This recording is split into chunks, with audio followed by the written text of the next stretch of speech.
कि हम पूरी कहानी सिर्फ 2 घंटे में सुनाएंगे तो? जी हाँ, हम आपको पूरी कहानी सुनाने जा रहे हैं। बिग बैंग से आज तक की कहानी। हम आपको पूरी कहानी सुनाने जा रहे हैं। बिग बैंग से आज तक की कहानी। कैसे हमारे ग्रह पर इंसानों का जन्म हुआ, किस तरह से हम स्टोन एज से स्टीम इंजन तक पहुंचे, किस तरह से शहरों और सभ्यताओं के पहले बीज पड़े। हर चीज जुड़ी हुई है और वो रास्ता आप तक जाता है। इतिहास को इतना सब कुछ करने में 1370 करोड़ साल लगे, लेकिन हम आपको हर जरूरी जानकारी देंगे सिर्फ 2 घंटे में।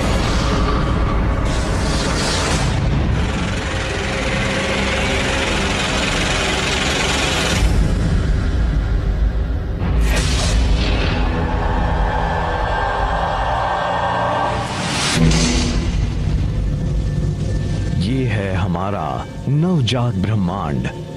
आने वाले दिनों में जो भी होगा, जिस भी चीज का वजूद होगा, उसकी शुरुआत यहां से हुई। ऊर्जा के इस छोटे से स्रोत से, वो स्रोत जो एक परमाणु से भी छोटा है। हम आज जिस इतिहास को जानते हैं, उसकी शुरुआत बड़े ही रहस्यमय हुई थी। हम वजह तो शायद न जान पाए, लेकिन हमारे ब्रह्मांड में अचानक विस्फोट हो गया।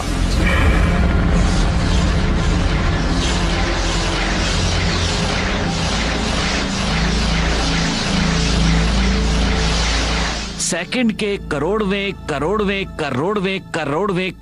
हिस्से में जो चीज परमाणु से भी छोटी थी, वो अचानक एक तारामंडल से भी बड़ी हो गई। पुश!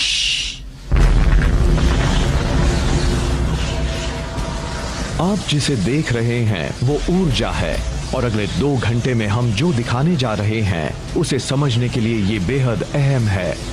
सेकेंड के एक मामूली से हिस्से में बिग बैंग ने इतनी ऊर्जा पैदा कर दी जो आज तक मौजूद है। इतनी ऊर्जा जिससे हर तारा रोशन है, हर जीव को जिससे ताकत मिलती है। हम जितनी भी ऊर्जा का इस्तेमाल करते हैं वो उस वक्त की है जब कायनात बनी थी।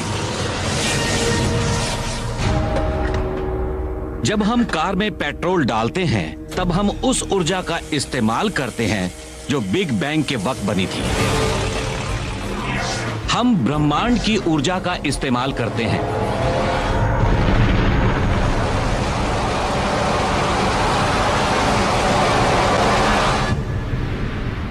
हमारी इस 2 घंटे की कहानी में अभी कुछ ही मिनट बीते हैं, पर इतने में ही 3,80,000 साल बीत गए। अब आप देखने वाले हैं हमारे असली पूर्वजों के जन्म को, पहले परमाणुओं को। ये है हाइड्रोजन। ब्रह्मांड इसकी मदद से ही हमारे आसपास की हर चीज बनाने वाला है। हाइड्रोजन एक बेसबॉल टीम की तरह होती है। हम सोचते हैं कि किस खिलाड़ी को हम टीम में रखें। मुझे एक ब्रह्मांड बनाना है, उसकी शुरुआत हाइड्रोजन से करूंगा, क्योंकि उसमें बहुत ज्यादा गर्मी और दबाव होता है और उससे कई किस्म के परमाणु बनाए जा सकते हैं। पहले परमाणु ब्रह्मांड में उड़ने लगे, लेकिन अच्छी बात यह हुई कि वो बराबरी से नहीं फैले थे, क्योंकि ज्यादा परमाणुओं वाले छोटे पॉकेट्स में शुरुआती ब्रह्मांड को गढ़ने वाले ग्रेविटी ने अपना जादू दिखाना शुरू किया।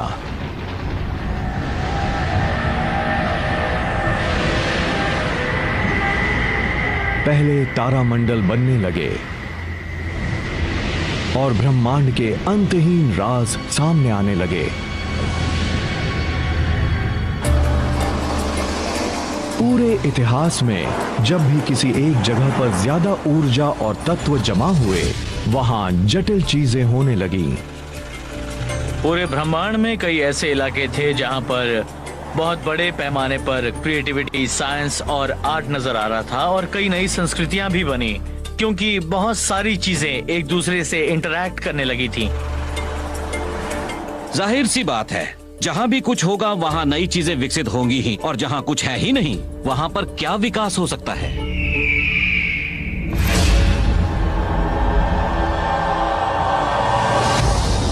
बिग बैंग के 30 करोड़ साल बाद भी नए बन रहे तारामंडलों के अंदर ग्रेविटी लगातार गैस और धूल के बादलों को दबा रही थी, जिससे दबाव और गर्मी बहुत तेजी से बढ़ने लगी। जब तापमान करीब 17.25 लाख सेल्सियस के आसपास पहुंच गया, तब हाइड्रोजन के अणु आपस में टकराने लगे, जिससे एक नया तत्व बना हीलियम, और उससे निकलने लगे ऊर्जा के तेज गुबार। पहले तारे का जन्म हुआ। अचानक ही वहां पर रोशनी की तेज चमक नजर आने लगी, जिससे निकली ऊर्जा ब्रह्मांड में मिलने लगी। पूरा ब्रह्मांड रोशन हो गया। लेकिन इस शुरुआती ब्रह्मांड में किसी चीज की कमी थी। तारे तो करोड़ों थे, पर ग्रह एक भी नहीं था। ग्रह बनाने और फिर इंसान की रचना करने के लिए अगला कदम उठाना था, जिसकी वजह से आज तक का इतिहास बना। उसके लिए ब्रह्मांड के पास सिर्फ हाइड्रोजन और हीलियम गैसें ही थीं। हर जटिल चीज, हर वो भारी चीज जिससे कुछ बनाया जा सकता है, मसलन आयन या जीवन या ऐसी दूसरी चीजें कार्बन से बनी थी, लेकिन वो असल में तारों में बनाई गई थी। हम भले ही अपने सूरज जैसे तारे को प्रकाश का स्रोत माने, पर उसके अंदर एक और बहुत बड़ी घटना हो रही थी। तारे तत्व बनाने की फैक्ट्री हैं। वो हाइड्रोजन को हीलियम से, हीलियम को लिथियम से मिलाकर 25 ऐसे आम तत्व बना रहे थे जो जीने के लिए जरूरी थे, जिनमें कार्बन, ऑक्सीजन, नाइट्रोजन और आयन भी शामिल थे। मतलब 1200 करोड़ साल पहले ही तारे वो तत्व बनाने लगे थे जिनसे आयन एज शुरू हो सकता था, जिनसे शहरों के लिए इमारतें और इंसान के बनाए कुछ बेहतरीन स्मारक बन सकते थे।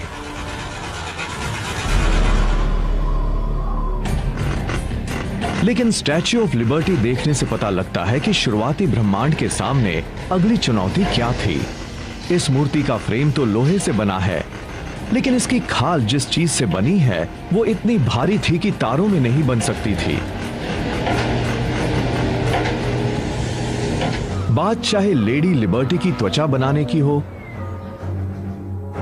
या शादी की अंगूठी के लिए सोने की या न्यूक्लियर रिएक्टर्स के लिए यूरेनियम की, कुछ तत्व ऐसे होते हैं जिन्हें बिल्कुल अलग तरीके से बनाना पड़ता है। तारों के पास इस काम को अंजाम देने लायक ऊर्जा नहीं थी, लेकिन जब तत्व बनाने वाली फैक्ट्री में इतना दम ही ना हो तो उसे उड़ा देने में क्या बुराई है। पहले तारे बनने के कुछ लाख साल बाद ही उनमें से कुछ में अचानक विस्फोट हो गया। वैम!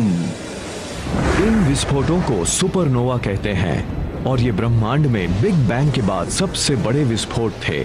उससे जो ऊर्जा निकली उसने ज्यादा भारी तत्वों को एक दूसरे में मिलाना शुरू किया। विस्फोट के साथ वो तारे तो खत्म हो गए, लेकिन उनसे बना यूरेनियम, सोना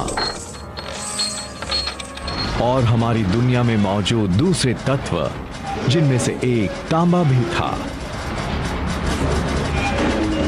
पीरियोडिक टेबल ऑफ एलिमेंट्स असल में ब्रह्मांड में मौजूद पिंडों की एक लाइब्रेरी है, जिनसे हमारी दुनिया बनी। उनमें से ज्यादातर चीजें तो उस खास केमिस्ट्री सेट से ही निकली थीं।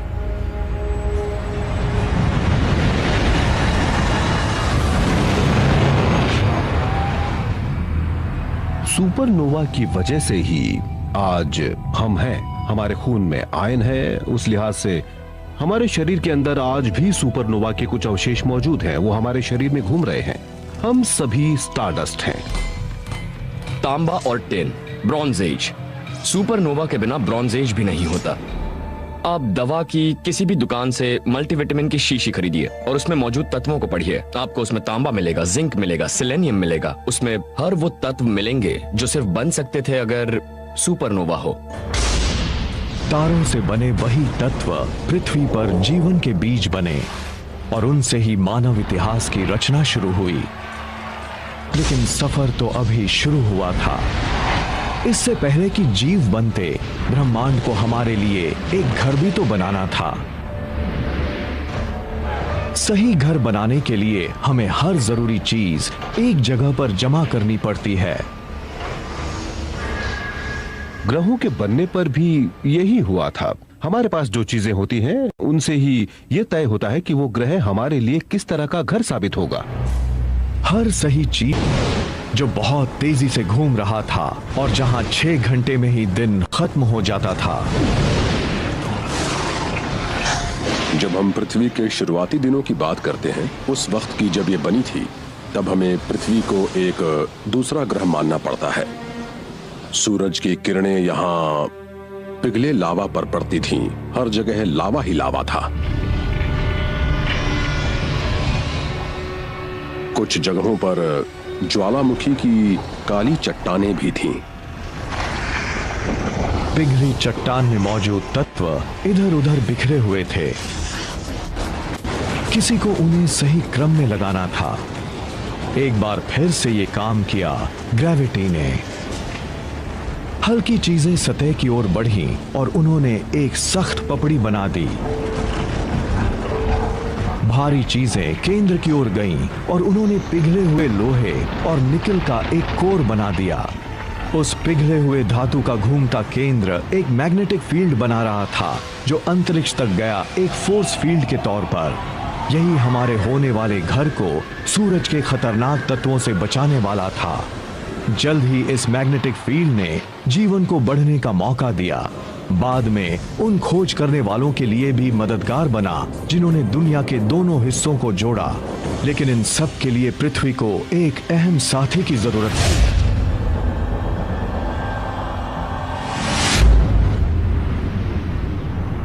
साढ़े 400 करोड़ साल पहले मंगल ग्रह के बराबर का एक पिंड करीब 40,000 किलोमीटर प्रति घंटे की रफ्तार से पृथ्वी से टकराया।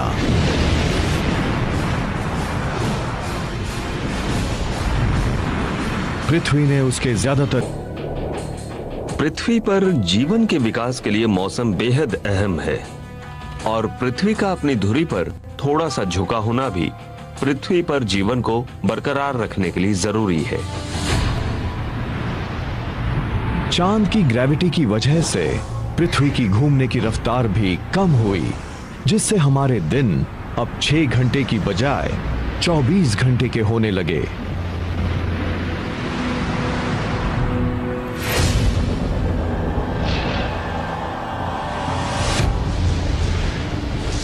$440 करोड़ साल पहले पृथ्वी पर इतनी गर्मी थी कि तरल पानी रह ही नहीं सकता था, लेकिन वायुमंडल में पानी की भाप थी। अब सवाल था कि उसे आसमान से नीचे कैसे लाया जाए। जिस किसी दुनिया में जीवन हो, वहां पर थोड़ी बरसात भी जरूरी है।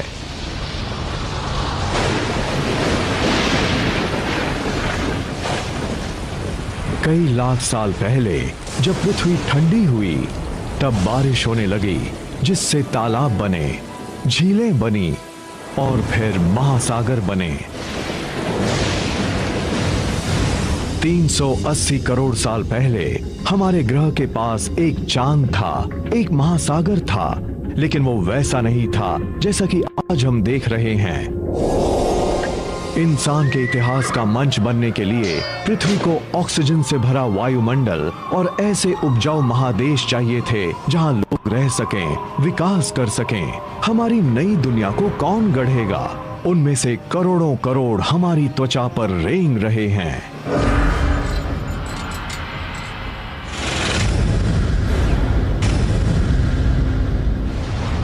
हम आपको दुनिया का इतिहास 2 घंटे में बता रहे हैं।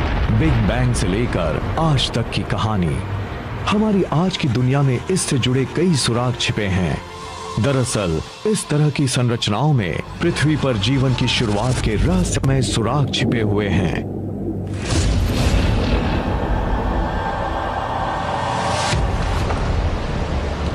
$380 करोड़ साल पहले हमारे शुरुआती महासागरों की सतह के नीचे एक नई क्रांति हो रही थी। 6 मामूली से तत्व, जिनमें से एक बिग बैंग से निकला हाइड्रोजन भी था और तारों से बने ऑक्सीजन, कार्बन और नाइट्रोजन भी थे। इन सब ने मिलकर जीवों की रचना शुरू कर दी, हमारी भी। उनमें से सबसे खूबसूरत था डीएनए, उसके छल्लों के नीचे छिपे थे जीवन के कोड। हमारी पृथ्वी के बनने के 7 लाख साल बाद पृथ्वी पर जीवन भी शुरू हो गया। हम किसी दानव के कंधों पर नहीं, बल्कि छोटे छोटे जीवों के कंधों पर सवार हैं, बैक्टीरिया पर। हम बड़े ही अहंकारी हैं। हमें लगता है कि ये दुनिया हम चला रहे हैं, लेकिन हम इस दुनिया में ही काफी देर से आए हैं। जानवरों से काफी पहले यहाँ बैक्टीरिया आ चुके थे, फिर जानवर आए और हमें लगा कि हमने उनकी सल्तनत ही मिटा दी। अगर हमने वो सल्तनत खत्म कर दी होती तो हम भी नहीं रहते। हमारे शरीर के अंदर बैक्टीरिया की पूरी फौज है। असल में हम सबके शरीर में इतने बैक्टीरिया हैं जितने की पूरी दुनिया में इंसान। कई करोड़ों साल तक इस दुनिया पर इस तरह के जीवाणुओं का ही राज था। नवजात ब्रह्मांड की तरह शुरुआती जीव भी छोटे और मामूली थे, लेकिन वो संभावनाओं से भरे थे। उसने किस तरह से नए नए रूप लिए, हम उसके बारे में ही देख रहे हैं। उनमें हम भी एक हैं, और ये जानने के लिए हमें वक्त की शुरुआत में जाना होगा। हमने ये तो देखा कि आज जो भी ऊर्जा है वो बिग बैंग से निकली थी। हर जीव को जीने के लिए अपने हिस्से की ऊर्जा चाहिए थी। हम उसे जितना साधते उतना ही उसका इस्तेमाल कर पाते और उतने ही जटिल बनते जाते। बिग बैंग से निकली करीब करीब सारी ऊर्जा हमें सूरज से मिली। करीब 250 करोड़ साल पहले कुछ खास बैक्टीरिया ने महसूस किया कि उस ऊर्जा का इस्तेमाल जीने के लिए कैसे किया जा सकता है। इस कोशिश में उन्होंने दुनिया के इतिहास का सबसे कीमती कचरा भी पैदा किया, ऑक्सीजन। जल्द ही ऑक्सीजन ने हमारी दुनिया को नए सिरे से गढ़ा, लेकिन उसके पहले उसे एक और अहम काम करना था। दुनिया के शुरुआती महासागरों में आयन भरा था। ये तो सब जानते हैं कि जब लोहे से ऑक्सीजन मिलती है तब क्या होता है। मैं एक छोटा सा बैक्टीरियम हूँ। मैंने ऑक्सीजन के अणु बनाए हैं और ये है लोहे का बड़ा सा गोला। ये लीजिए, लगा दी जंग। जंग लगा लोहा महासागरों के तल पर जमा होने लगा। कई करोड़ों साल बाद ये विशाल ढेर बाहर आया तो दुनिया के लिए लोहे और स्टील का एक अहम स्रोत बन गया। लोहे के उसी ढेर की वजह से बाद में औद्योगिक क्रांति शुरू हुई। इस तरह से ब्रुकलिन ब्रिज और इंडस्ट्रियल एज के दूसरे बड़े लैंडमार्क्स किसी न किसी रूप में पृथ्वी पर जीवन की शुरुआत से जुड़े हैं। जब महासागरों में जंग लगाने के लिए लोहा नहीं बचा, तब ये बैक्टीरिया एक दूसरे काम में जुट गए। उन्होंने इतना ऑक्सीजन बनाया कि महासागर भर गए और वो वायुमंडल में जाने लगी। उसके बाद तो हमारा ग्रह हमारे सौर मंडल के दूसरे ग्रहों से बिल्कुल अलग बन गया। इसके बाद जीवन ने एक लंबी छलांग लगाई। पहली बार कुछ बैक्टीरिया ने ऑक्सीजन के सहारे जीना सीख लिया था।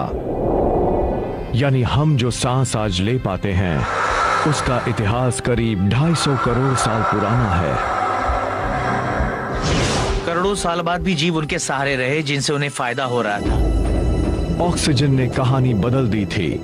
उसकी शक्ति को साध कर जीवों ने ऊर्जा का एक नया स्रोत ढूंढ लिया था, और वो स्रोत उसके पहले के किसी भी स्रोत से 20 गुना ज्यादा सक्षम था। इस नई ऊर्जा के सहारे जीवों ने जो किया वो कहानी हमारे आज तक आती है।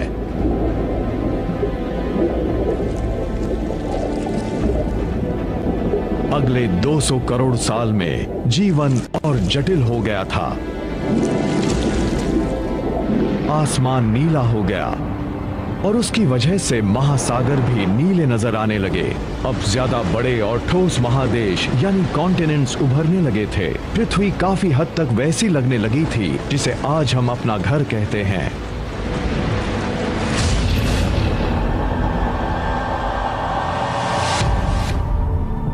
$550 करोड़ साल पहले जब पृथ्वी अपना 400 करोड़वां जन्मदिन मना रही थी, तब वायुमंडल में ऑक्सीजन का स्तर 0 से बढ़कर 13% तक पहुंच गया था। आप एक गहरी सांस लीजिए, क्योंकि अब पृथ्वी पर उथल पुथल होने वाली है।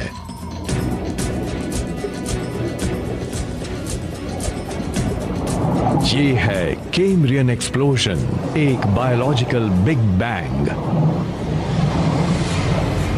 जब ऑक्सीजन की मात्रा बढ़ जाती है तब आकार बढ़ता है और जटिलताएं भी। ऑक्सीजन हमें ऐसा करने देती है।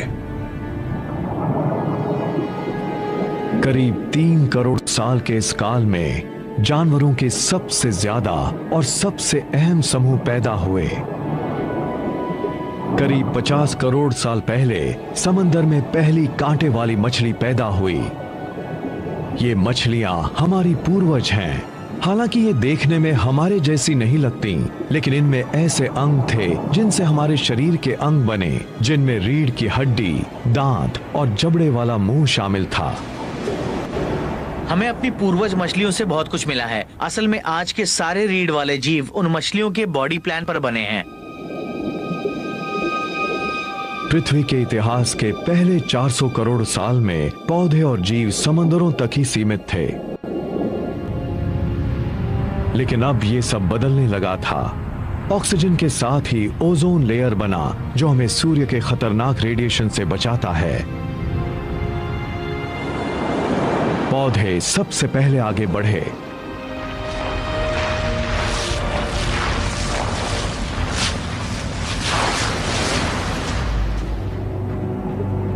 करीब 40 करोड़ साल पहले जीव भी आगे बढ़ने को तैयार हो गए। सबसे पहले आए वो एम्फिबियंस, जिनके कई वंशजों में से एक हम भी हैं। जानवरों के विकास के सिलसिले में मुझे जो बात सबसे दिलचस्प लगती है वो है एम्फिबियंस का प्राचीन महासागरों से बाहर आना और जमीन पर आकर हवा में सांस लेना। ये तो वैसा ही है जैसे हमारे दादा के दादा के दादा के दादा समंदर से बाहर आए हों और इस दुनिया का नजारा किया।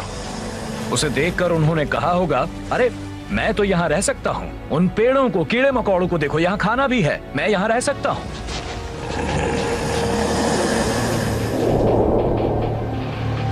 फिर वो दिन भी आया जब इंसानों ने हर जगह पर कब्जा जमा लिया। लेकिन इससे पहले कि हम ऐसा कर पाते, हमारे पूर्वजों को पानी से आखिरी रिश्ता भी तोड़ना था, सहवास का। आज के मेंढकों की तरह जो जेली जैसे अंडे देते थे, वो जमीन पर सूख जाते थे। लेकिन कुछ एम्फिबियंस ने इस समस्या का भी हल ढूंढ लिया। वो ऐसे अंडे देने लगे जिसके ऊपर का खोल अंदर की नमी बचाए रखता था। इसके साथ ही हम महासागरों से जमीन पर आ गए और एम्फिबियंस से रेप्टाइल्स बने। कोई जीव समंदर से करीब 500 या 1000 किलोमीटर दूर हो सकता था, पर इसके बावजूद उसके अंडे में महासागर का अंश मौजूद रहता था। ये बड़ी अहम बात थी। इसके साथ ही महासागरों से उनका संपर्क टूट गया। अब वो धरती की दूसरी जगहों पर बसने लगे।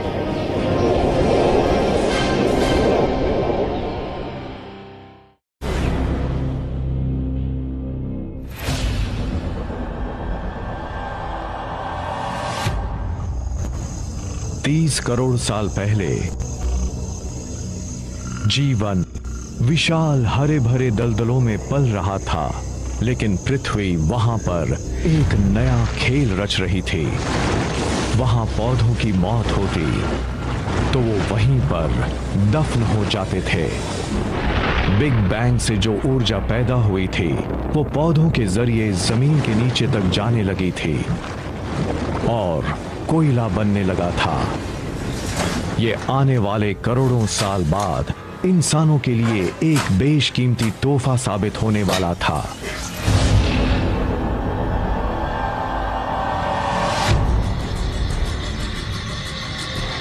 पच्चीस करोड़ साल पहले एक तबाही आई। और ये पृथ्वी के शुरुआती दिनों के बाद किसी ज्वालामुखी का बहुत बड़ा तांडव था। वायुमंडल में कार्बन डाइऑक्साइड भर गई और उसके बाद कैम्ब्रियन एक्सप्लोजन के बाद अलग अलग जीवों का जो विकास शुरू हुआ था वो थम गया।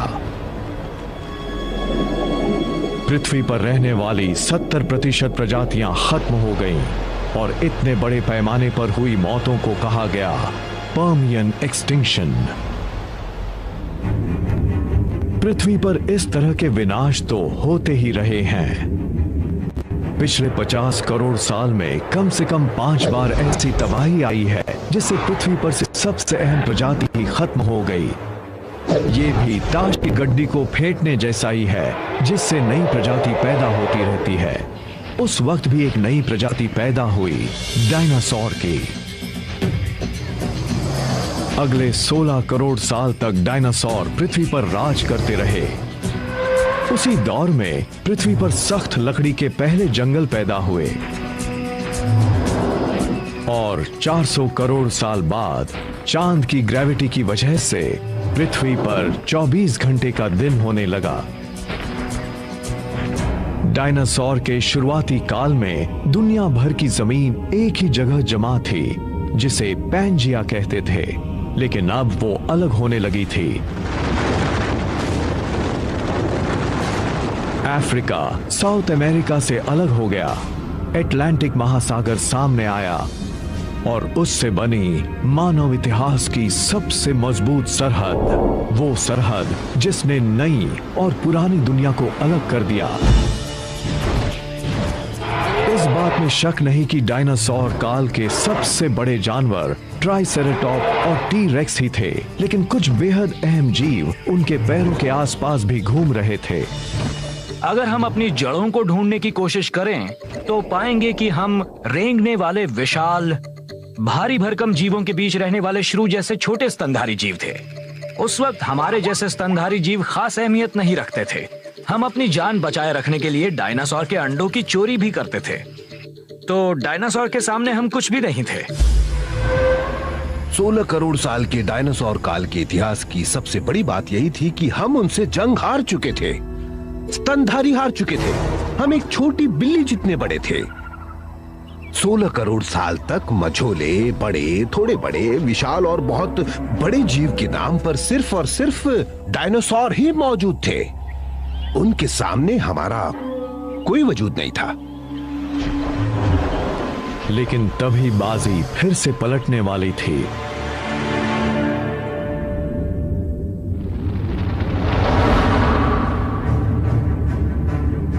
साढ़े 6 करोड़ साल पहले करीब 10 किलोमीटर चौड़ी चीज जो शायद एक एस्टेरॉयड था पृथ्वी से टकराया।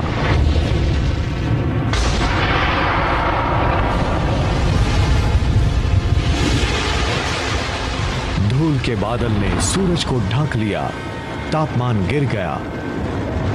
पृथ्वी पर रहने वाला 25 किलो से ज्यादा वजन का हर जीव खत्म हो गया। डायनासोर का काल खत्म हो गया। डायनासोर ने हमें सबसे बड़ा तोहफा दिया था, अपनी मौत का तोहफा। जब वो खत्म हुए तो स्तनधारियों को बढ़ने का मौका मिला। डायनासोर के खत्म होने के कुछ ही साल बाद पहले वानर पैदा हुए। वो सही मायनों में वानर थे। उनके बाद के रूपों में एक हम भी हैं और विकास के क्रम में उन स्तनधारियों को सामने देखने वाली आंखें मिली जिनसे वो गहराई का अंदाजा लगा सकते थे और लचीले हाथ मिले जिनमें 5 उंगलियां थीं। उनकी 5 उंगलियां थीं हमारी तरह, जिनसे वो किसी चीज को पकड़ सकते थे। और अगर आप उन जीवों को देखें जिनकी उंगलियां हमारी तरह नहीं हैं, तो आप पाएंगे कि वो किसी चीज को एक सीमा तक ही पकड़ सकते हैं या उन्हें मैनिपुलेट कर सकते हैं। 5 करोड़ साल पहले हमारे पूर्वज उस ग्रह पर विकसित हो रहे थे जो गर्म हो रहा था। वो इतना गर्म था कि ध्रुवों पर भी जंगल थे। उसके बाद महादेश यानी कॉन्टिनेंट्स अलग हुए और अफ्रीका और अमेरिका ने अपना रूप ले लिया। लेकिन नॉर्थ अफ्रीका यानी आज का इजिप्ट एक प्राचीन समंदर के नीचे था। उस समंदर के तल पर खोल वाले छोटे छोटे जीव रहते थे नेम्यूलाइटिस, कैल्शियम और कार्बन से बने उनके खोल समंदर के तल पर कई करोड़ साल तक जमा होते रहे और उनसे बने चूना पत्थर, वो चूना पत्थर जिससे पिरामिड बनाए गए। अगर आप इन पिरामिडों को ध्यान से देखें तो साफ पता लगता है कि 4000 साल पहले बनी ये इमारतें असल में 5 करोड़ साल पुराने सी शेल से बनी हैं।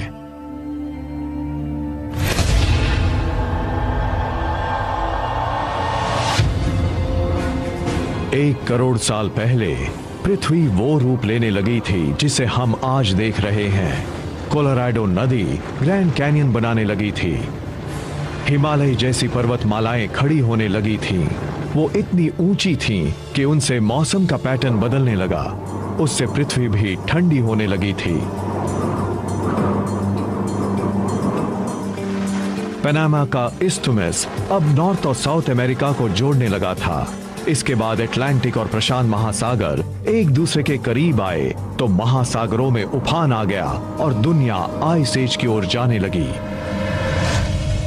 जब पृथ्वी ठंडी होने लगी तब हमारे वानर पूर्वज गर्म इलाकों में ही बने रहे, लेकिन एक ऐसा जीव उभरने लगा था जिससे उनके वजूद को खतरा पैदा हो गया था।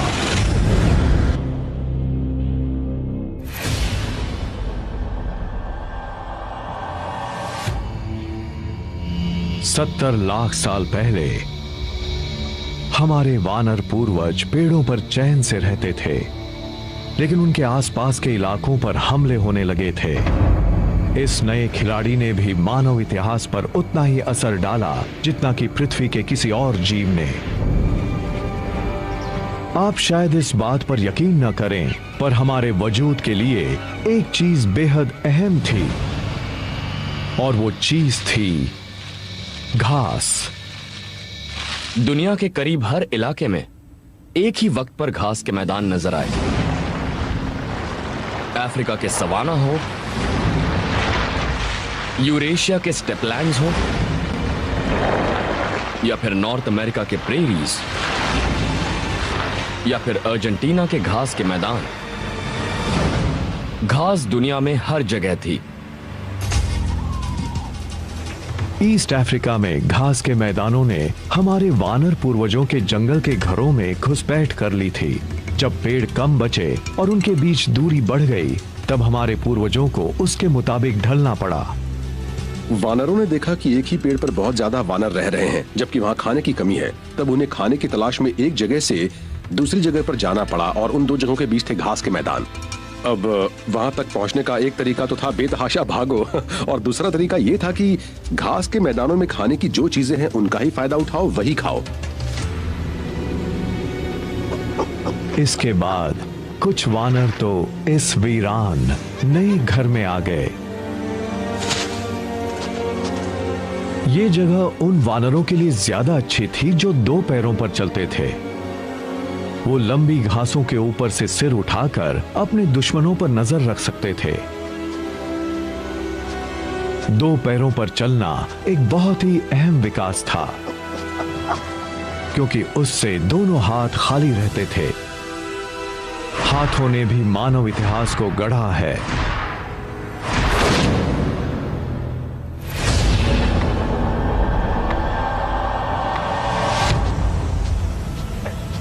$26 लाख साल पहले प्रोटो ह्यूमंस या होमिनिड्स जिस दुनिया में घूमते थे, वहां की धरती सिलिकॉन से भरी थी। वो करोड़ों साल पहले तारों के केंद्र में बना था और सिलिकॉन पृथ्वी के केंद्र में दूसरा सबसे बड़ा तत्व था। उसकी एक बहुत बड़ी खूबी ये थी कि वो ऑक्सीजन के साथ जुड़कर क्रिस्टल बनाता था, जिससे ठोस पत्थर बनते थे और उस पत्थर को जब गढ़ा जाता तब वो टूटता नहीं था।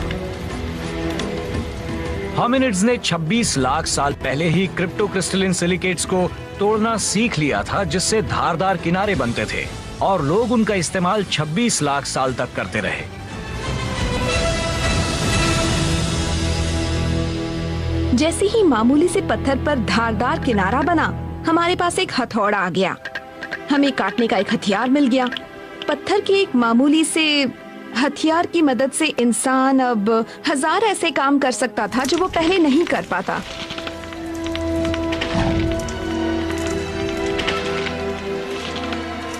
उस छोटी सी टेक्नोलॉजी ने हमारे पूर्वजों को वो हुनर दे दिया था और उसका फायदा हमें भी मिला। सिलिकॉन से पहला टेक्नोलॉजिकल रेवोल्यूशन शुरू हुआ और हम स्टोन एज में पहुंच गए। लाखों साल बाद हम उसकी मदद से हाथ से इस्तेमाल होने वाले औजारों का प्रयोग करने लगे और सिलिकॉन की एक और रासायनिक खूबी ने उसे फिर से टेक्नोलॉजी के चरम पर पहुंचा दिया था। इंसान बनने की दिशा में हमारा जो अगला कदम था वो हमारी पृथ्वी में छिपा एक गहरा राज था। पूरे ब्रह्मांड में सिर्फ पृथ्वी के पास ही वो खास शक्ति थी।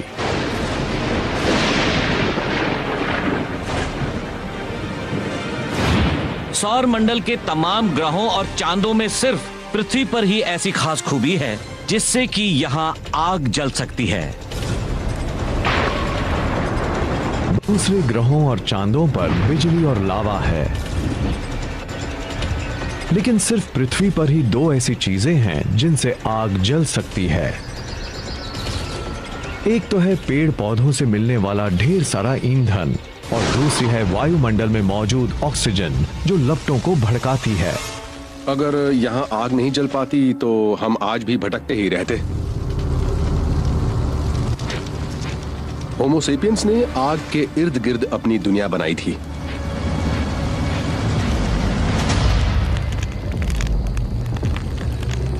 हमारे पूर्वजों ने 8 लाख साल पहले ही आग को काबू में रखना सीख लिया था। ये वो हुनर था जो हमें शुरुआत से जोड़ता है। आप ये तो नहीं भूले होंगे कि बिग बैंग से कितनी ऊर्जा निकली थी और उस ऊर्जा में से अपना हिस्सा पाने के लिए किस तरह से मुकाबला शुरू हुआ था। आग पर खाना पकाने का मतलब था कि हमें खाने को पचाने के लिए एक और पेट मिल गया था जो हमें ज्यादा कैलोरी देता था, ज्यादा ताकत देता था, इससे ज्यादा बड़े दिमाग को सहारा मिल रहा था। आग एक बेहतरीन टेक्नोलॉजी भी थी।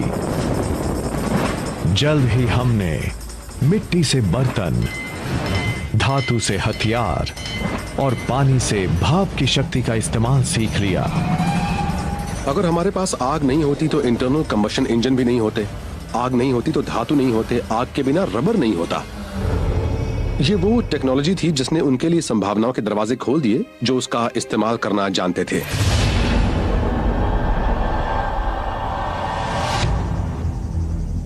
दो लाख साल पहले आज के इंसान ने अपना रूप ले लिया था। लैरिंग्स यानी आवाज की जो नली हमारे पूर्वजों में ऊपर थी वो नीचे आ गई थी।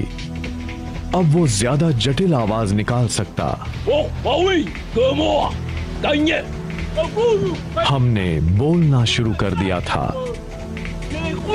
पहली बार कोई जानकारी एक से दूसरे इंसान या एक से दूसरी पीढ़ी तक पहुंचने लगी थी। इंसानों ने दुनिया के दूसरे जीवों के मुकाबले ज्यादा अहम फायदा पा लिया था। हम कह सकते थे कि दादी ने कहा है अगर हाथी नजर ना आए तो हम ज़ीब्रा का शिकार कर सकते हैं। मेरी मौसी कह रही थी कि उनके मौसेरे भाई को नदी के दूसरे किनारे पर पानी का एक सोता दिखा है। इससे सबको फायदा होता था क्योंकि तब कोई भी बता सकता था कि उसे उस खास जगह पर कौन सी नई चीज मिली है। भाषा की वजह से हम एक अकेले कंप्यूटर की बजाय नेटवर्क्ड कंप्यूटर्स बन गए थे और हर जानकारी बांट सकते थे। अब किसी को किसी के अनुभव के सहारे नहीं रहना था।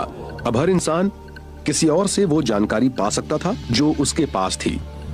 ये बहुत बड़ा फायदा था और कोई और जीव ऐसा नहीं कर सकता था। एक प्रजाति के तौर पर इंसान ज्यादा समझदार हो गया था। अब पूरी दुनिया खेल का मैदान बन गई थी और हम खेलने को तैयार थे। 1 लाख साल पहले इंसान कहीं जा सकता था। हमारे पास फुर्तीले हाथ और प्राचीन हथियार थे। हम बात कर सकते थे, आग को काबू में रख सकते थे। अब हम अपने अफ्रीकन घर को और बड़ा कर सकते थे। उस रास्ते पर चल सकते थे जो लाखों सालों में बना था। महादेश यानी कॉन्टिनेंट्स खिसके तो अफ्रीका और यूरेशिया जुड़ गए और उससे बनी एक बहुत बड़ी जमीन जिसका नाम था अफ्रो यूरेशिया। वो करीब 8.5 करोड़ स्क्वायर किलोमीटर में फैली थी, चांद की सतह से दुगनी जगह में। शुरुआती इंसानों के लिए इसका मतलब था कि वो आधी से ज्यादा दुनिया पैदल ही पार कर सकते थे। इंसानों के दूर दूर जाने से बहुत बड़ा बदलाव आया। हम उन वानरों में से एक हैं जो एक ही वक्त पर एक से ज्यादा महादेशों में रहते थे। इसकी वजह से हम उन चीजों से बचे हुए थे जिनकी वजह से वानरों के मुकाबले दूसरे बड़े स्तनधारी हमेशा के लिए खत्म हो गए। यह हमें खत्म होने से बचाता था। दूर दूर बसना एक्सटिंक्शन इंश्योरेंस था। लेकिन जब दुनिया हमारे लिए रास्ते खोल रही थी, तभी ग्रह हमारे लिए एक मुसीबत बन गया। आइस एज शुरू हो गया। ग्रह अब हमारी पहले से ज्यादा कड़ी परीक्षा लेने लगा था। करीब 50,000 साल पहले ग्लेशियर नॉर्थ पोल से आगे बढ़ने लगे थे। उसी वक्त दुनिया की खोज पर निकला इंसान चाइना और ऑस्ट्रेलिया तक पहुंच गया। 30,000 साल पहले होमो सेपियंस पहली बार यूरोप पहुंच गए। 20,000 साल पहले जब बर्फ अपने चरम पर थी, तब इंसान अपनी खोज में नॉर्थ ईस्ट साइबेरिया के बर्फीले टंड्रा तक पहुंच गया। हालांकि आइस एज कड़ी परीक्षा ले रहा था, फिर भी इंसान हर उस हुनर का विकास कर रहा था जिससे कि वो सच्चे मायनों में इंसान बन सके। इसके सुराग छिपे हैं इन सिंबल्स में। हमने बौद्धिक रूप से एक बड़ी छलांग लगाई थी और अब हम इस बात से परे सोचने लगे थे कि हमें जीना है। जब हम इन सिंबल्स वाले विचारों को देखते हैं तो यही कह सकते हैं कि एक जीव इंसान था जो हमारे जैसा ही था। जब हम किसी तस्वीर को देखते हैं, किसी गाय की, तब सब यही कहते हैं कि वो गाय की तस्वीर है, क्योंकि जब हम किसी चीज को देखते हैं तभी ये कह सकते हैं कि हाँ, ये इंसान है। जो लोग या जीव हमारी तरह सोचते हैं वो दुनिया को भी वैसे ही देखते हैं जैसे कि हम। उस पल के बाद मानव इतिहास दुनिया के किसी और मुकाबले बहुत तेजी से बदला था। जब पृथ्वी का ज्यादातर पानी बर्फ में कैद हो गया, तब महासागरों का स्तर 100 से 125 मीटर नीचे चला गया। इंसानों के फैलने की आखिरी बाधा भी मिट चुकी थी। हम बेरिंग लैंड ब्रिज को पार करके साइबेरिया से पहुंच गए। हम दुनिया के इतिहास की कहानी सिर्फ 2 घंटे में सुना रहे हैं और 1 घंटे में ही 1300 करोड़ साल से ज्यादा का वक्त गुजर गया। तैयारियों के इन सालों में इंसान वजूद में आए और दुनिया भर में फैल गए। इसके बाद मानव का वो इतिहास शुरू हुआ जिसे हम जानते हैं।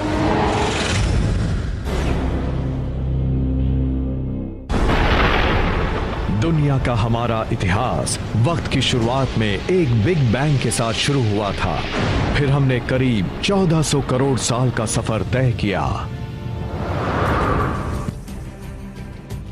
इंसान इस मंच पर अहम भूमिका निभा रहा था, इसलिए यह जानना जरूरी है कि उस इतिहास में हमारी भूमिका कितनी छोटी सी है। इस बात को आसानी से समझने के लिए हम 1400 करोड़ साल के इतिहास को 14 साल का इतिहास मान लेते हैं। उस लिहाज से देखें तो हमारी पृथ्वी सिर्फ 5 साल पुरानी है, यानी ब्रह्मांड के इतिहास का करीब 1/3 हिस्सा। बड़े बड़े जीव करीब 7 महीने पहले पैदा हुए थे। उस पैमाने पर डायनासोर करीब 3 हफ्ते पहले खत्म हुए। इंसान का पूरा इतिहास सिर्फ 3 मिनट का है। आधुनिक औद्योगिक समाज, औद्योगिक क्रांति वगैरह सिर्फ 6 सेकंड पहले की बात है। इससे तो मुझे यही पता लगता है कि ब्रह्मांड के पूरे इतिहास में इंसान बस कुछ देर के लिए ही आया है। इंसान ने कुछ देर के लिए ही सही, पर अपनी चमक दिखाने के लिए करोड़ों साल तक इंतजार किया था। तारे और ग्रह धीरे धीरे तत्वों को सही क्रम में लगा रहे थे। ताकि हम इंसानों का इतिहास लिखा जा सके।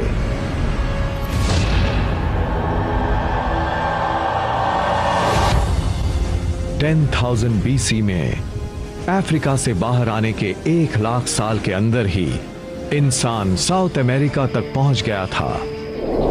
वहां इंसान का सामना आइस एज की मुश्किलों से हुआ, लेकिन हमारी मौत नहीं हुई, बल्कि हमने खुद को उस माहौल में ढाल लिया। हम ज्यादा समझदार हो गए थे। उसके बाद हमने पूरी दुनिया में अपनी बस्तियां बसा ली, समंदर किनारे से पहाड़ की चोटियों तक, हरे भरे मैदानों से लेकर रेगिस्तानों तक, हर जगह इंसान थे। हमारे सबसे करीब पूर्वज चिंपैंजी ट्रॉपिक्स में रहते थे। वो सिर्फ ट्रॉपिक्स में ही रहते थे, लेकिन इंसानों ने पूरी दुनिया को अपना घर बना लिया था। आइस एज ने ऐसे नए रास्ते बनाए जिससे इंसान दुनिया भर में फैलते चले गए, लेकिन तभी बर्फ पिघलने लगी और महासागरों का स्तर एक बार फिर से बढ़ने लगा। इंसान अपने अपनी जगह पर 2 अलग अलग दुनिया में फंस गए और वो उन इलाकों में जो कुछ भी मिल रहा था उनके सहारे जीने की कोशिश करने लगे। जब ग्लेशियर पिघले तो उनसे झील, नदियां और खाड़ियां बनी।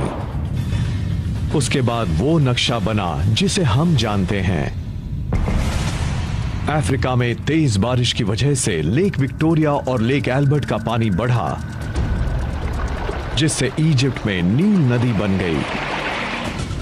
यूरेशिया में दूसरी नदियां बनी। आज के इराक यानी तब के मेसोपोटामिया में टाइग्रिस और यूफ्रेटिस नदियां बनी।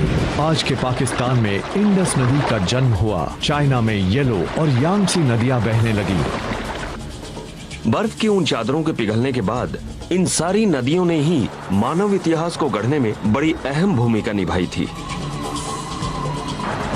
इन नदी घाटियों की उपजाऊ जमीन और वहां के पानी ने सभ्यता के पहले बीज बो दिए। आइस एज के बाद जब मौसम गर्म हुआ तब पौधे और इंसान भारी संख्या में बढ़ने लगे और तब इंसान एक ही जगह पर बसने लगे। स्थायी बस्तियां बसने लगीं, आबादी बढ़ने लगी।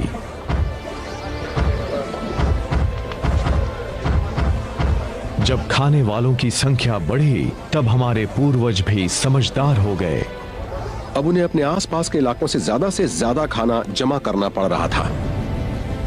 अब एक नई खोज ने पृथ्वी और इंसान के रास्तों को बदल दिया था। हमने बीज लगाना सीख लिया था। वो बीज उसी पौधे के थे जिसने लाखों साल पहले हमें वानर से इंसान बनाया था। मानव इतिहास में सबसे बड़ी भूमिका निभाने वाला वो पौधा था घास।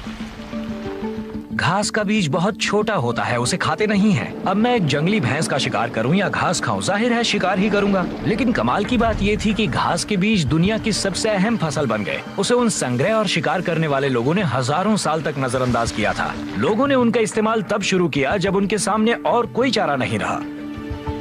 घास की जिस प्रजाति को हम अच्छी तरह से जानते हैं, पहचानते हैं, वो है गन्ना, गेहूं, जौ और राई भी घास की ही प्रजातियां हैं।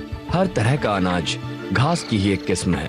इसका मतलब है कि वो सिर्फ हमारी शान बढ़ाने वाले लॉन तक ही सीमित नहीं थी, वो एक ऐसा खाना भी थी जिसके सहारे पूरी सभ्यता टिकी हुई थी। उससे ही हमें सबसे ज्यादा कैलोरी मिल रही थी।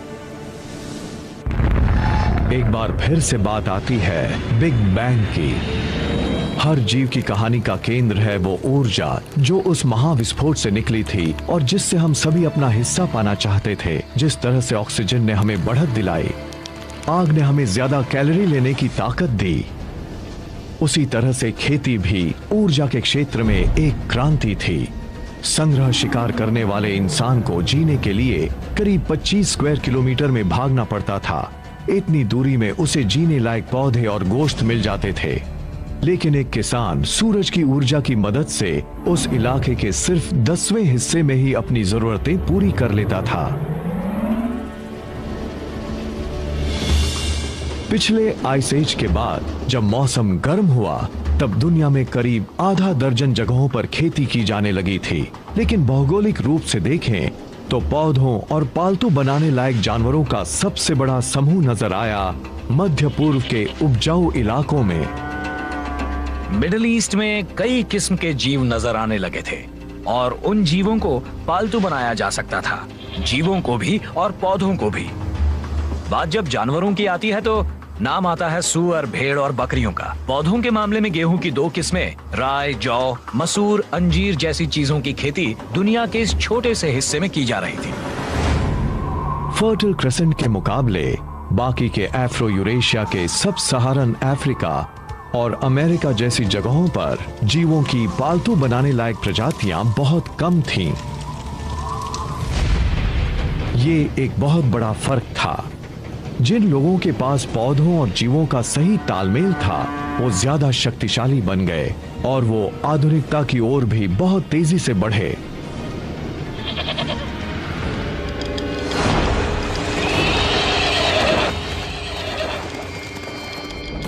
One animal that gives any human who can tame it an almost unbeatable edge is the horse.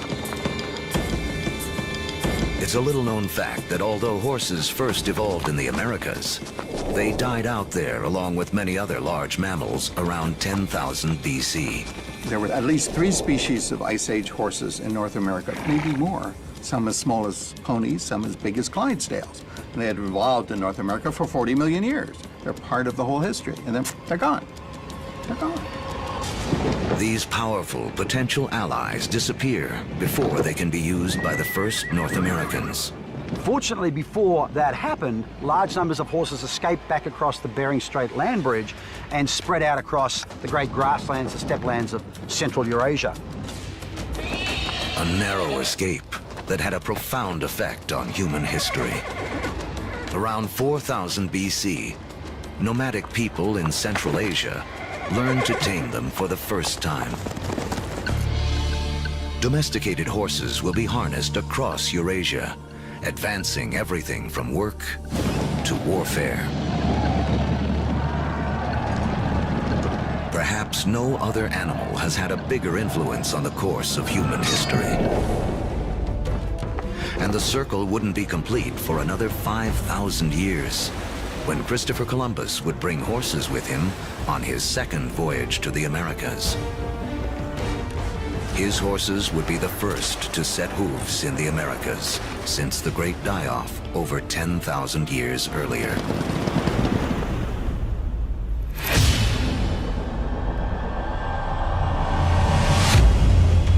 "6,000 years ago, domestication of animals and plants sets the stage for the next phase of human history. Like clouds of interstellar dust gathering in material to form stars, a type of gravity is at work as places like Sumeria, located in part of the Fertile Crescent known as Mesopotamia, draw in people, support large populations, and spin up into centers of power and innovation. By 3000 BC, some of these Sumerian settlements can truly be called our first cities. One of them, Uruk, has around 50,000 people living in less than 1 square mile. A population density that rivals modern-day New York City. Humans have become so efficient at deriving energy from domesticated food that this land area, which would have supported only a single hunter-gatherer, now can support thousands. But a change in diet also triggers a new dependence. Once you move to agriculture, you are depending for 80–90% of your calories on perhaps 1 or 2 species. In the case of the Middle East, wheat and barley. In the case of wheat and barley, they both ripen at about the same time. Humans have to gather the seeds at the same time. So now we have our food for the year that has arrived in one hit. It's like getting your salary paid once a year. You need to record it, you need to plan, because if inevitably your crop fails, you have famine. and you're not going to have another go for another 12 months.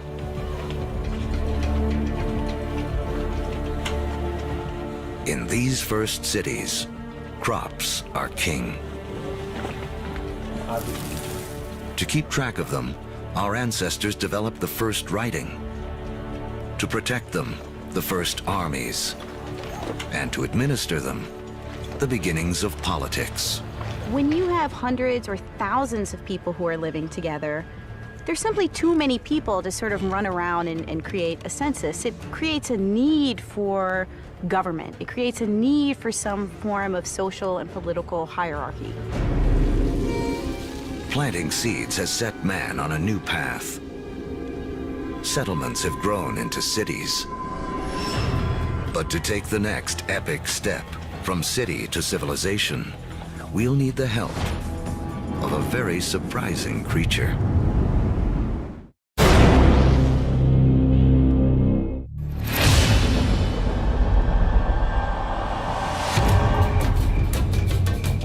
"5,000 years ago, after wandering the earth for more than 100,000 years, mankind has begun to settle down. We cluster near rivers, along the Tigris and Euphrates, the Nile, the Indus, the Yellow and Yangtze. Civilizations are about to take off. But first, they must all master one thing: trade. The more they exchange goods and learn from other lands, the faster they grow. It seems that long-distance trade and communication is a necessary precursor to allow urban civilization as we know it. And surprisingly, the first civilizations arise on the back of a creature with a lowly reputation in the modern world: the donkey. The donkey caravan is the interstate highway and high-speed internet of its day. Their routes will lay the groundwork for the modern world. Moving not only goods like timber and bronze, but ideas and stories. The civilizations they connect will be some of the first described in the Bible. The caravan routes converge at the Persian Gulf, where they link up with ships that carry goods to India. It essentially brought these civilizations together into great cultural and material exchange, and really was the beginning of the trend towards globalization. It is a key to understanding how our world works to this day. Just like the first civilizations, we trade and form networks. These networks form hubs. And throughout history, being at that hub has meant one thing. The amount of ideas, the amount of cargo that passes through a region seems to have a direct correlation to how powerful and important they are. By 2000 BC, humans have gone from humble huts to massive monuments. In Africa, great pyramids arise on the banks of the Nile. The first stages of Stonehenge rise up in ancient Britain. And back in Sumeria, artificial temple mounds called ziggurats climb ever higher toward the heavens. To cement these massive structures together, the builders of Sumeria turned to a substance that oozes from seepages along the Euphrates River. It's called bitumen. Used as asphalt in the modern world, it is the first petroleum product to be exploited by mankind. While bitumen is highly prized, the lighter, thinner substance oozing from the ground along with it is considered a nuisance by the ancients because it catches fire so easily. The ancients call it naphtha. We call it gasoline. And it's one of the first indications of the vast oil fields that will one day turn the cradle of civilization into a center of wealth and warfare. The legacy of these first civilizations can be seen in surprising ways. The Sumerian counting system was based on the number 12 rather than 10. which is why we divide our days into two 12-hour blocks, our hours into 60 minutes, and our minutes into 60 seconds. The Sumerians also likely invented the wheel, which eventually leads to another innovation that will change the course of man, the chariot. Thus bringing together the Sumerian invention of the wheel, right, with the domestication of the horse that had occurred amongst these nomadic peoples into this really formidable piece of military technology. Around 1200 BC, a chariot-driven clash of civilizations cuts off trade routes for copper and tin, the metals we need to make bronze tools and weapons. But luckily, the stars have made us an alternative: iron. Now, metalsmiths make a crucial discovery. By working at higher temperatures, they can release the power of this ancient metal. Easier to sharpen and 700 times more common on Earth than copper. It is a game changer. Humanity enters the Iron Age.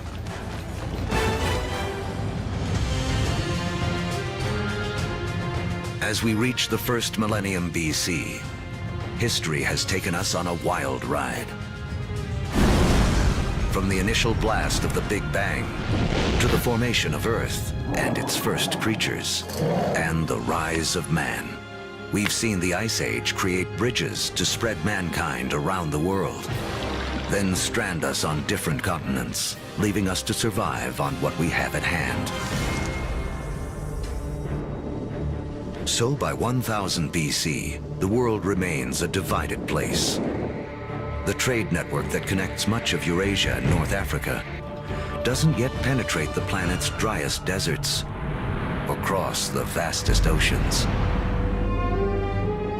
Cut off by geography are people in places like sub-Saharan Africa and the Americas.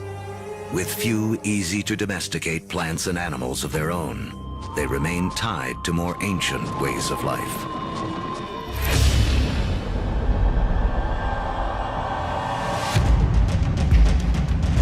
In 600 BC, the cavalry have arrived.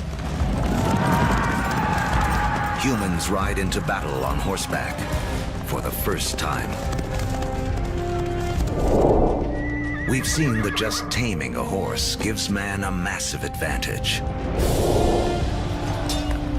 Now, pairing him with iron weapons makes him nearly unstoppable. These advances in technology, they don't just make a fighting ability possible. They make empires possible.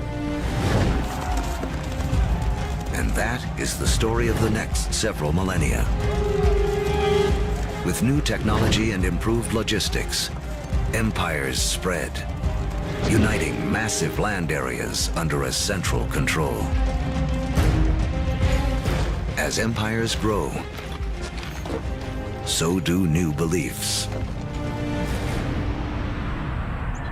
One interesting phenomenon we see with the rise of these empires is this idea of monotheism, this idea of a universal God that develops over time, and it's just a phenomenon. Judaism emerges, from which we eventually get Christianity and Islam. Buddhism and Hinduism also arise. The 5 major religions today are all rooted in this remarkable era. Although empires spread, some great powers remain isolated. The rise of the Himalayas 50 million years earlier has left China cut off from trading with the rest of the world. But that is about to change. Around 100 BC, a Chinese emperor sends an envoy to the West in search of alliances. The routes he travels will become the Silk Roads,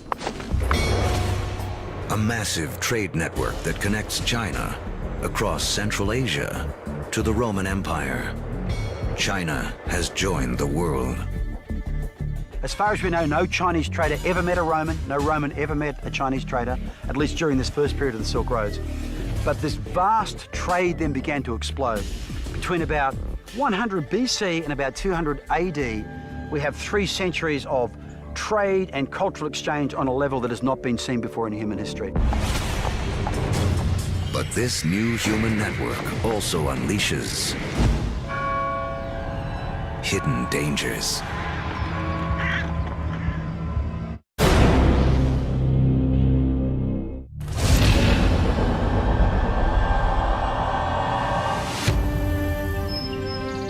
By the beginning of the Common Era, great empires have risen and a massive trading network connects most of Europe and Asia. But the trade routes also carry an invisible threat. Disease. Massive epidemics that some blame for taking down both the Roman Empire and China's Han Dynasty.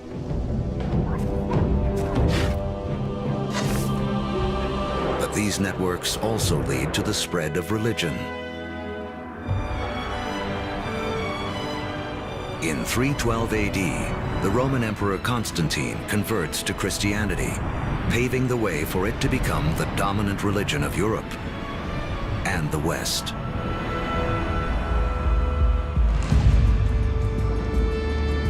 Three centuries later, Islam also emerges. A religion that will, for a time, unify a territory 2.5 times larger than Rome ever was. Arab trade will drive innovation for the next 1,000 years and expand the global network to places it has never gone before. The Arabs are sitting in the middle of Afro-Eurasia. There are Arab traders who are sailing off to China. There are Arab traders who are traveling all the way to the Atlantic Ocean. So they are sitting in the middle of the hub. One secret to Arab trade: the camel. A creature whose ancestor, like the horse, escaped across the Bering Land Bridge out of North America.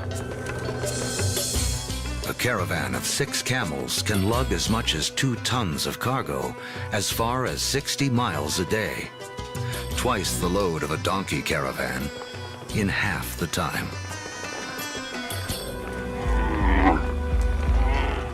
For the first time, camel caravans open up reliable trade routes across the formidable Sahara Desert, leading to the formation of the first states in West Africa. Arabic trade expands, moving salt from the Sahara to Rome, rice from Eastern Asia to India, the secrets of making paper out of China into Europe, and countless other inventions and ideas around the world. Where does our word for lemon come from? Where does our word for coffee come from? They're all Arabic, because the Arabs brought a huge number of food crops into Europe. Oranges, citrus crops, they come from South China, yet they don't make it to the West until the Great Age of the Arabs. In Islamic North Africa, one Italian merchant named Leonardo Fibonacci becomes well-schooled in the ways of Arab traders. He picks up on a simple but ingenious counting system that originated in India but is used extensively in the Arab world. His writings will spread this knowledge to Europe and around the globe. With everyone counting the same way, business and trade will explode. And because of Fibonacci, people today still almost universally use the numbers known as Arabic numerals. But there is another idea Arab traders will spread, something even more influential. It originates in China around 800 AD. A Chinese alchemist in search of an elixir for long life instead stumbles upon chemistry that can bring sudden death. He combines carbon and sulfur with saltpeter, a compound made of potassium, nitrogen, and oxygen. Forged in the stars, these elements now come together to make gunpowder. The recipe for gunpowder eventually moves west across the Silk Roads to the Islamic world. where Muslim warriors use it to fire cannonballs at Christian crusaders.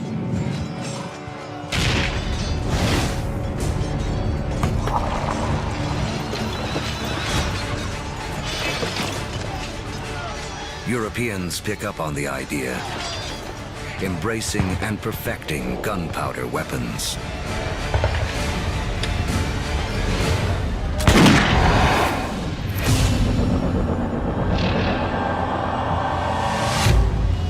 (1492 AD). There are roughly 400 million people in the world, but it is still divided in two. In the Americas, the civilizations of the Aztecs, Mayans, and Incas have all arisen. While halfway around the world, in the aftermath of the fall of Rome, Europe has cracked like an egg into individual states. For Italian-born Christopher Columbus, this means he can appeal for funding from a succession of European rulers. Until he finally convinces the King and Queen of Spain to back his expeditions. It has taken all of Earth's history to make Columbus's journey possible. For tacking into the wind, he uses triangular sails, a technology copied from the Arabs. To guide him, the compass, an invention from China. And guiding the needle, a magnetic field formed with the core of the planet itself. Although Columbus is looking for a new way to sail to India, what he does instead is finally and forever connect the two halves of the world. The voyage is not just significant in American history.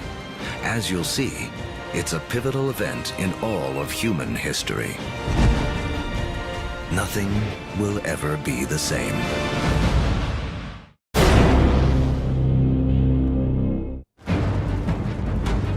The end of the Ice Age marooned large pockets of humanity on separate sides of the globe for over 15,000 years.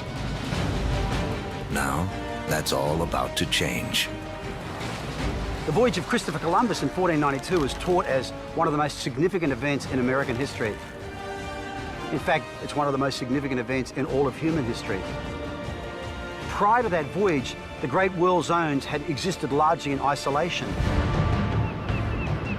By crossing the Atlantic, Columbus opens up the vast American world zone, these two enormous continents of North and South America, with the millions of people that are living there, the resources that are available.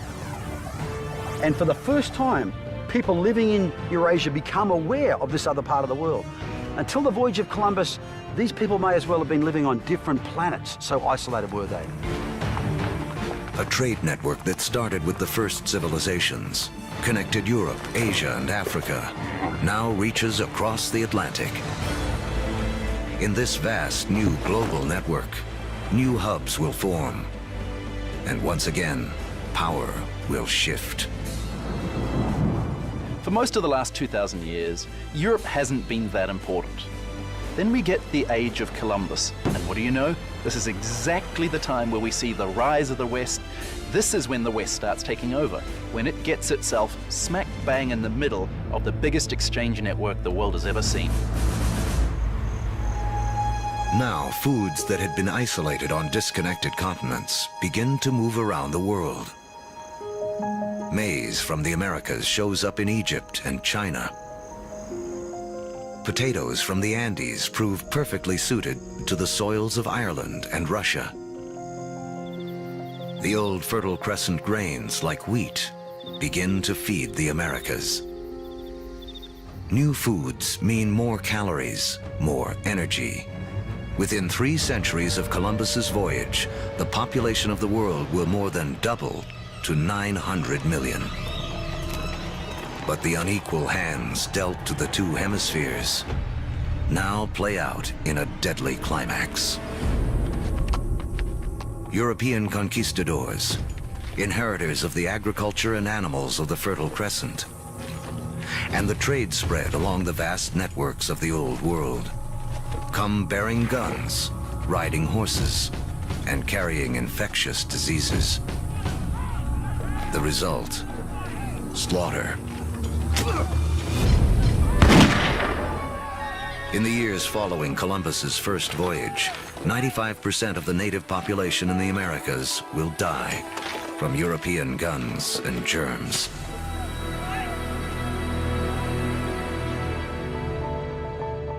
Once the hemispheres are connected, nothing can ever be the same. Take the incredible story of sugar. Chemically, it's the only source of fuel for our brains, a substance we are programmed to crave. Raw sugar comes mostly from sugar cane. Once again, a grass will play a central role in the story of mankind. First cultivated more than 6,000 years ago in Asia, Europeans discovered sugar in the Middle East during the Crusades and carried it home. Europe was hooked. But there's virtually nowhere in Europe where sugar can grow. Then we have Christopher Columbus and the discovery of the New World. And the Spanish conquistadors, yes, they initially are very interested in the gold and the silver, but really, they just want to make it rich. They don't care how they're going to make it rich. And once the gold and the silver has been looted, the next step is to open sugar plantations. The Spanish themselves don't want to work in the sugar plantations. They start looking around for a new labor force. And over on the other side of the Atlantic, there is a place where they can buy slaves. And if we look at the history of slavery, the #1 destination of slaves from Africa are sugar plantations. So the history of sugar shapes the development of history through the Middle East, through the Crusades, through the conquest of Mesoamerica, and even the history of slavery from Africa to the Americas.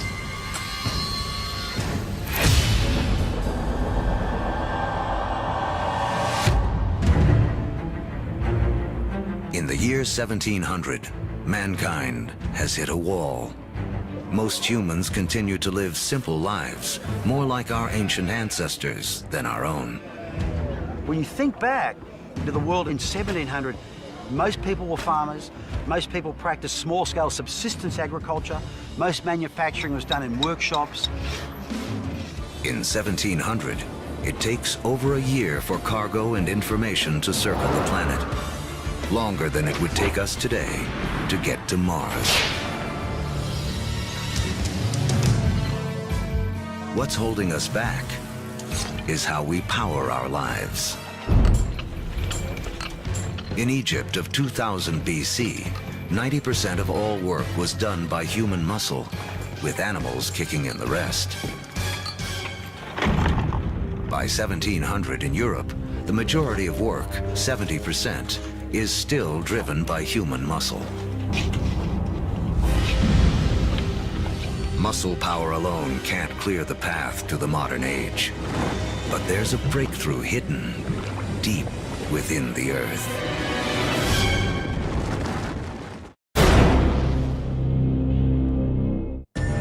As our history of the world in 2 hours races towards a close, mankind has hit a wall. Human progress is stalled by the limits of our muscle. To break through, we'll need a new way to power our lives and the entire history of the world. Remember that billions of years ago, iron from exploding stars was gathered up into planet Earth during its formation.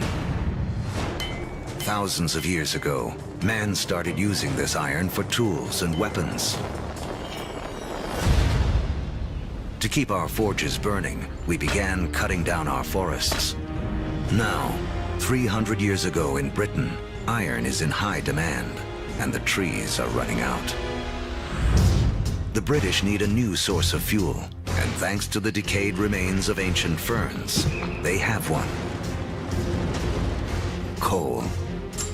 But coal itself won't power mankind into the modern world.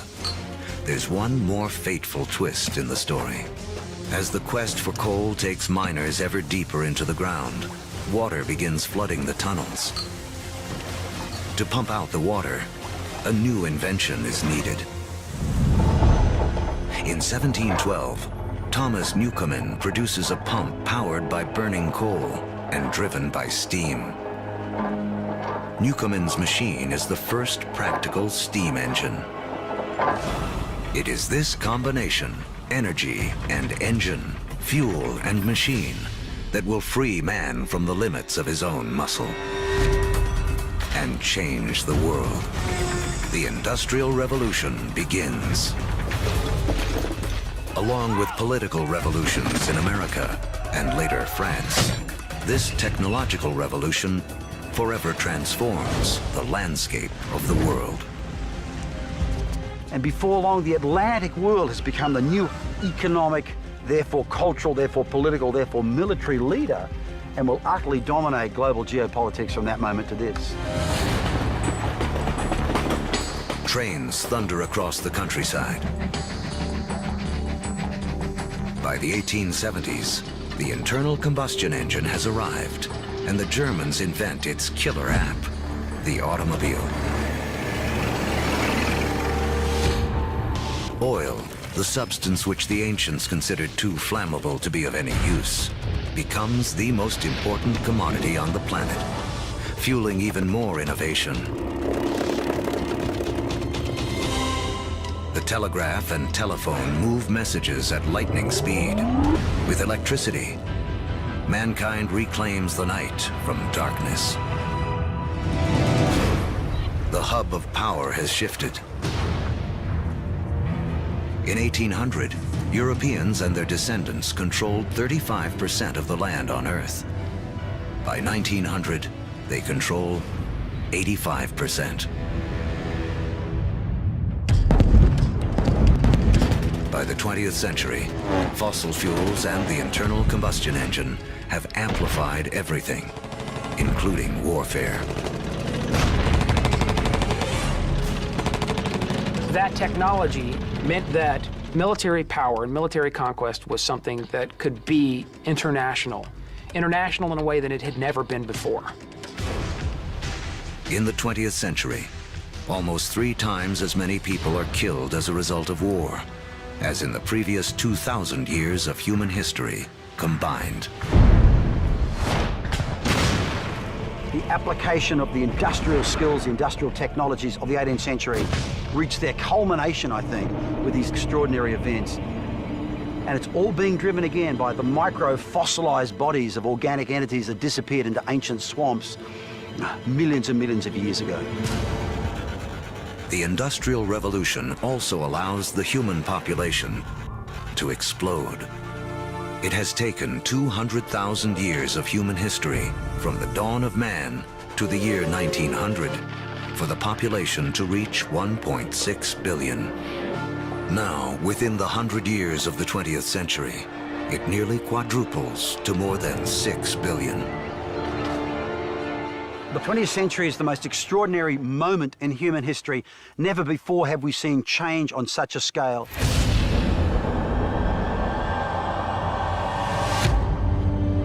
Today, humans number close to 7 billion. We are the dominant players on the planet. We have learned to harness 50,000 times more energy than our ancestors just 10,000 years ago. This energy drives our fast-paced lives and a literal worldwide web, a network that, as we have seen, has been in the making for as long as humans have walked the Earth.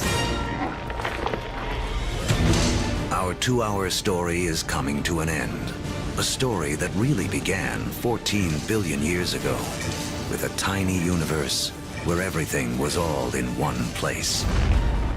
Then the Big Bang. All the energy that has ever existed, created in an instant. Gravity sculpted our universe. For billions of years, stars and supernovas created all the elements we would eventually need. Then an extreme Earth took shape and settled into just the right conditions to support life. As the planet evolved, life competed for energy and grew more and more complex. Eventually, the conditions were right for our species to rise. We mastered stone and fire. When the Ice Age came, we spread around the planet. And when the ice melted, we were stranded on different continents. we learned to bend plants and animals to our will. We built cities, then civilizations. We created a vast network that linked empires, joined continents, then crossed oceans. Just when it seemed we had reached our human limit, we found the energy and technology to carry us into the future. On Earth, the seeds of the past have bloomed into a present filled with energy and creativity. The stories of billions of lives have played out against the backdrop of a universe almost too vast to comprehend. In everything that we do, in all that we are, we remain living monuments to the past as we continue to make history every day.